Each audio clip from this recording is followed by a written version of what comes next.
A gente volta contando esse outro caso aqui que envolve inclusive a Santa Casa de Fernandópolis. Ela tem enfrentado problemas exatamente para quê? Para o pagamento de funcionários, colaboradores e até dos médicos que fazem o atendimento junto com toda a equipe. Tanto que os atendimentos eletivos foram paralisados e o pronto-socorro tem trabalhado nesse momento com um quadro de funcionários super reduzido. Para a gente entender um pouco melhor, a gente está aqui com o Yuri Macri, que está por dentro dessa história. Trabalhar sem receber ninguém merece, ainda mais quando a gente está na lida, né, na linha de frente, com pessoas doentes, é ainda mais complexo. Ô Yuri, o que está acontecendo? Boa noite para você.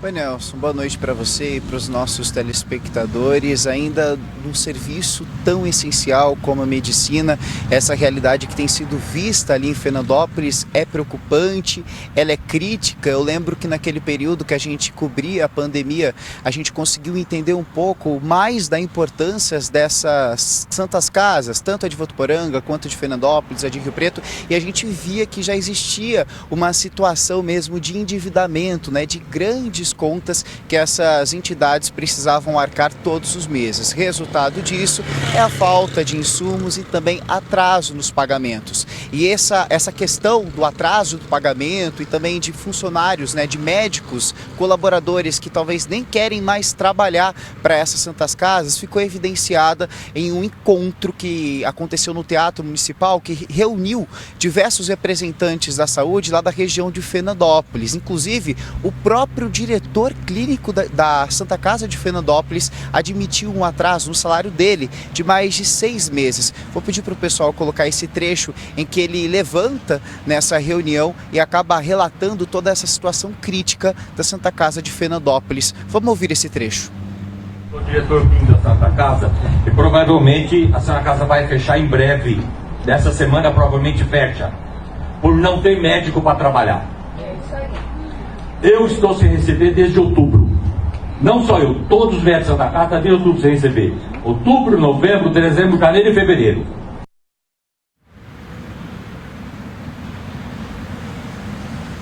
Bom, então a gente ainda tem essas imagens um pouco aí dessa discussão que aconteceu nessa reunião lá no Teatro Municipal de Fernandópolis, que reuniu representantes da área da saúde. Essa reunião queria tratar sobre a situação toda da saúde ali e esse ponto foi levantado. É válido ressaltar que essas faltas de médicos começaram a ser registradas a partir do dia 28 de fevereiro.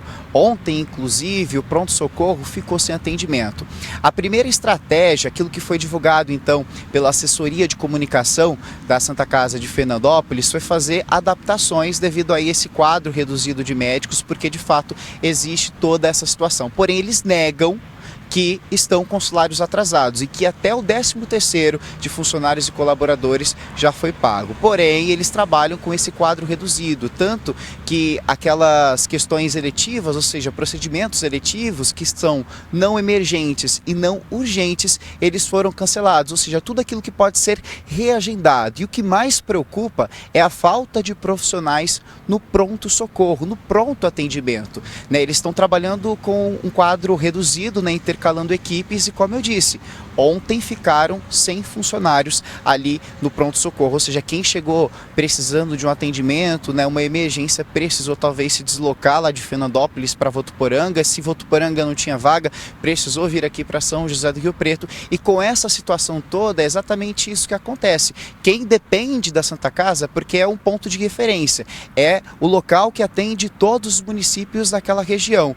Eles precisam então entrar para o CROSS, que é aquele serviço de regulação, para ver se na região existe alguma vaga, né, algum hospital, alguma Santa Casa que pode receber essa pessoa que precisa talvez de um atendimento mais complexo, porque a gente sabe, Santa Casa ou até mesmo hospital de base são locais que acabam atendendo pessoas que estão com uma gravidade um pouco mais alta, aquilo que não dá para ser resolvido, né, regularizado nas UPAs, né, nas unidades de pronto atendimento. Uma situação muito complicada, né, em nota a Secretaria de desculpa, né? A Santa Casa de Fernandópolis afirmou que eles estão trabalhando para tentar regularizar toda essa situação, que ao menos 60 funcionários, né, possuem talvez aí algum atraso com a entidade, que no mês eles pagam, né, um valor de R$400 mil em acordos que já correm na justiça, e que essa questão toda da pandemia fez com que a Santa Casa de Fernandópolis tivesse uma dívida ainda maior e que os repasses do SUS não acompanham a tabela, né, e todos aqueles reajustes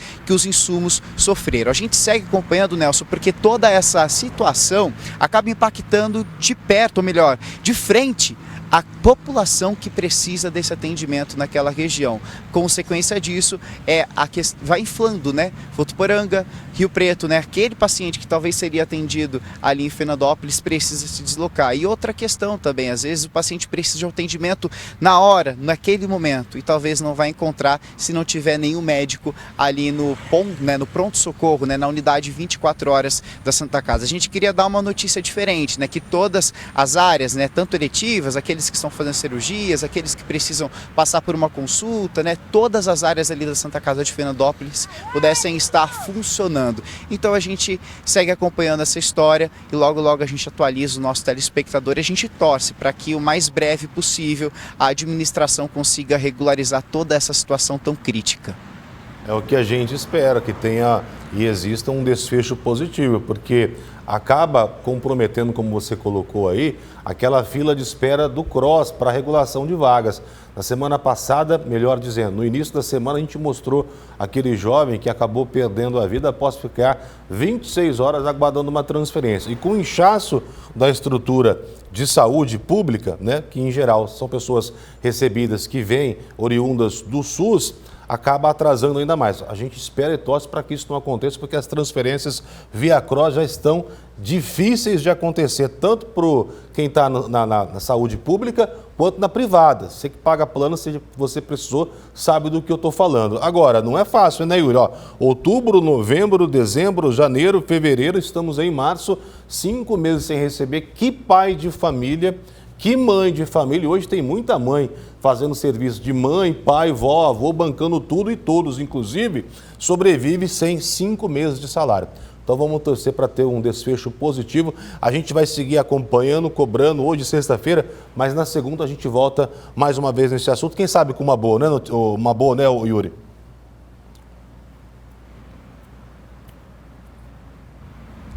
Pois é, Nelson. Inclusive, na segunda-feira a gente tá lá pela cidade de Fernandópolis para entender um pouco mais desse dilema e a gente atualiza o nosso telespectador. Combinado, então. Obrigado aí pelo seu trabalho.